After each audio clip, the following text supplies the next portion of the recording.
Ms. Dominguez, have you got the authority right now to immediately implement the API standards relative to underground storage facilities?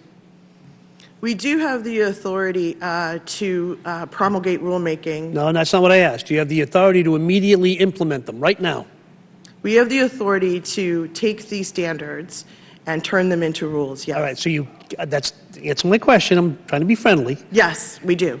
You have to do it right now, not a rule that takes 2 years to get passed because OMB doesn't do a damn thing. There's I know, you don't have to comment on that last part. So there's different standards for rulemaking. So it's meant to be, as you know, a methodical process. If we were to go to... No. I just want to know one simple thing. Do you have the authority right now to go back to your office and implement the API standards for underground gas tanks starting now? No. Why not?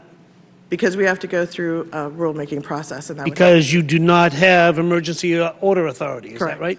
If you had that authority, could you do it? If we had, yes. Okay, so I say that because I think you should have emergency order authority. Corrective action authority takes too damn long and jeopardizes people's lives when we know there is a problem. When there's a problem, like the one we know about in California, I think thoughtful regulators should have the ability to immediately implement, especially standards that are already accepted by the industry. And to have to wait any longer than that is crazy. We need to get emergency order authority into this legislation. And I guess I want to go to Mr. Santa. Mr. Santa, my colleague, Ms. Spear, made a comment that PHMSA and the utility companies and others are a little bit too cozy. Do you agree with that? No, sir, Mr. Capuano, I do not agree with that. Okay. I believe we are the regulated entities. We are subject to their authority. Just out of curiosity, on one of my concerns is that, as I understand, I read an article from the San Francisco Chronicle, actually several years old now, that basically said two-thirds of the studies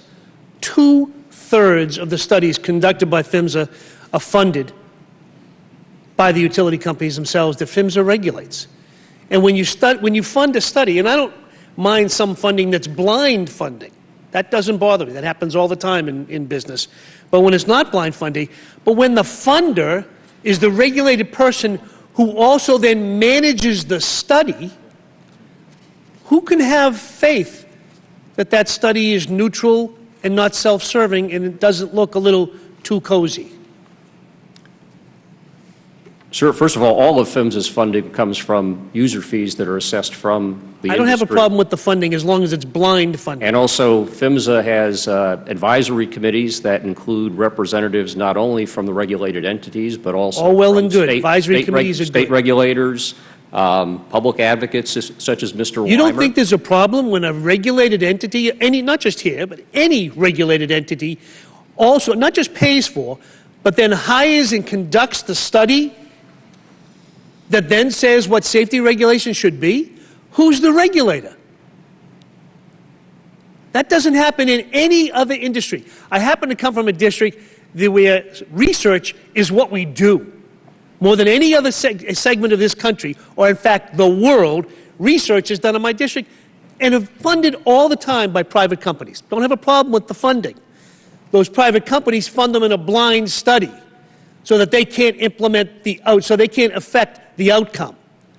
That doesn't mean they're not advised. It doesn't mean that their opinions aren't listened to. It means that they can't control the study. Therefore, we can have faith in the results that those studies are at least the opinions of independent scientific research, as opposed to simply self-serving anointments by the very people who are trying to get something done. You don't think that's a problem? Mr. Capuano, I think that it's important for the process to have integrity. And I think that if PHMSA believed that what was being produced did not have that integrity, it has the ability to conduct it in There you go, Ms. Dominguez. We'll be talking again. These are not my favorite forums. I prefer roundtables so we can have discussions.